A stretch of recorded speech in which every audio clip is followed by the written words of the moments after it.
Fala galera, eu sou o Léo e afinal, como você vai saber a geometria de uma molécula? É simples, basta você aplicar a teoria da repulsão dos pares de elétrons da camada de valência. Eu sei que é um nome muito complicado, mas na verdade é um conceito até que bem simples. Vamos lá, a primeira coisa que você vai ter que fazer é escrever a fórmula eletrônica da substância que você está querendo analisar e contar quantos pares de elétrons existem ao redor do átomo central.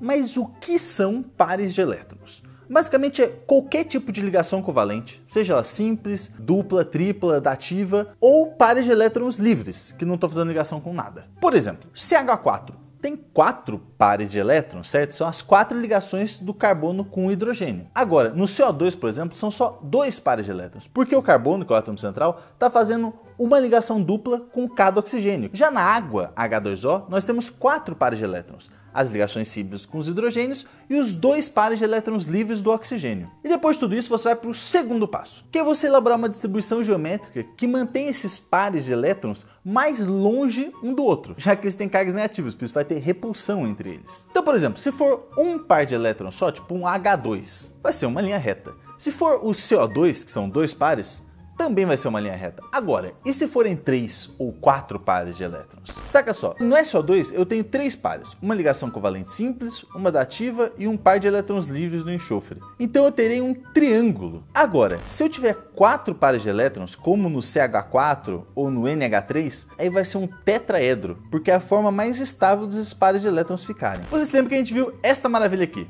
Von Clebrisky, a ordem decrescente da eletronegatividade dos átomos. Basicamente é o quanto um átomo atrai os elétrons para si. E isso vai ser muito importante, porque dependendo dos átomos que compõem as moléculas, os elétrons podem ficar mais deslocados para um lado ou para o outro da molécula. Se eu pegar o Cl2, ele vai ter uma distribuição homogênea, pois são os mesmos átomos se ligando. Logo, eles atraem os elétrons com a mesma intensidade. Por isso, o Cl2 é uma molécula apolar. Agora, já no HCl, o cloro atrai muito mais os elétrons para ele do que o hidrogênio.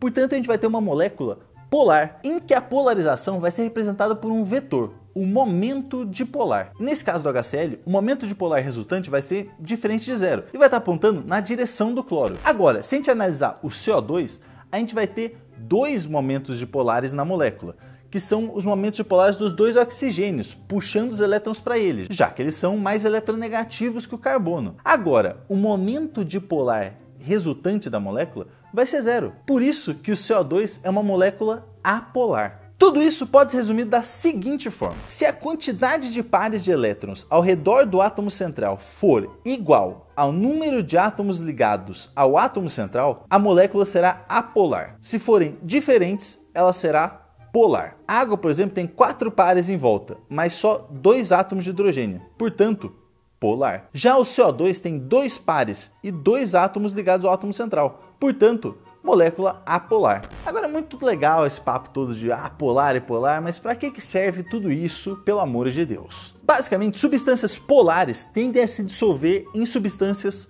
polares e apolares em substâncias apolares. É por isso que, por exemplo, o álcool, que é polar, se dissolve bem na água, que também é polar. Agora, água e óleo não se misturam. Mas mais importante do que tudo isso de solubilidade são as forças intermoleculares. Vamos começar pela interação de polo de polo. Vamos imaginar o HCl, uma molécula polar. Então, se você está numa solução de HCl, é óbvio que o polo negativo de uma molécula vai atrair o polo positivo da outra molécula. E essa interação entre os polos diferentes das moléculas de HCl é o que a gente chama de interação de polo de polo. Outra interação muito famosa, e essa é muito importante mesmo, são as pontes de hidrogênio. Para ela ocorrer, a gente tem que ter obrigatoriamente um hidrogênio ligado a FON, flúor, oxigênio ou nitrogênio, que são os 3 átomos mais eletronegativos. Com isso, a gente vai ter uma grande polarização no átomo de hidrogênio e ele vai ficar desesperado para se ligar a alguma coisa negativa. E essa coisa negativa são o quê? São exatamente os pares de elétrons livres do flúor, do oxigênio e do nitrogênio. Tudo isso para compensar a sua deficiência de elétrons, já que ele está ligado a um átomo muito eletronegativo. E essas interações de ponte de hidrogênio são muito importantes para a vida humana. Muitas configurações espaciais de proteínas são definidas por essas pontes de hidrogênio e a dupla hélice do DNA só é sustentada por causa das pontes de hidrogênio. Meus amigos. E para finalizar, vamos falar da interação mais fraca de todas elas. dipolo instantâneo, dipolo induzido. Quando as moléculas estão no estado sólido ou líquido, elas estão mais próximas umas das outras. E devido a essa proximidade, pode acontecer uma pequena deformação nas nuvens eletrônicas dessas moléculas, gerando um polo positivo e um polo negativo. E esses polos positivos e negativos momentâneos vão se atrair nessa famosa interação dipolo instantâneo, dipolo induzido. Agora a perguntinha que eu deixo para vocês é a seguinte: o que essas forças intermoleculares interferem no ponto de fusão e no ponto de ebulição das substâncias? E é isso, galera. Por hoje é só. Eu deixo vocês com um grande beijo, um abraço e eu fui!